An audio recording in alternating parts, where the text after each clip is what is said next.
Sir এই মিষ্টি কুমড়োটা লন। আপনার বউ এক রাতের জন্য 1,00,000 টাকা নেয়? কিছু বললা তুমি? না কিছু না। আচ্ছা তুমি না বললা আরো সবজি লাগবে, একটু ওদিকে দেখো না আছে কিনা।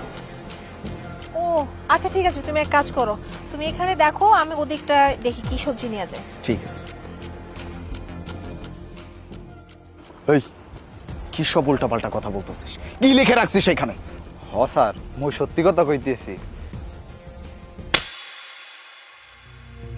তোর এত বড় সাহস, তুই আমার ওয়াইফকে নিয়ে উল্টাপাল্টা কথা বলতেছিস? উল্টাপাল্টা কথা লিখে রাখছিস সেখানে? কি হইলে স্যার? আপনি মোরে মারলেন কে? মুই কি আপনার লাগে মিথ্যে কথা কই? মুই রেগুলার বোর্ডিং এ যাই, আর ওখানে যাইয়া প্রতিদিন আপনার বউরে দেখি। মোর দ্বারে টাকা পয়সা কম দেখে মুই আপনার বউরে নেতারি না, আর নাইলে মুই আপনার বউরে লইয়েই বোর্ডিং এ ঢুকতাম। তুই যে এইসব উল্টাপাল্টা কথা বলতেছিস, তোর কাছে কোনো প্রুফ আছে? হ, প্রমাণ আছে মোর দ্বারে। ঠিক আছে, তোর কথা আমি মেনে নিলাম, কিন্তু একটা কথা বলে দিচ্ছি, কান খুলে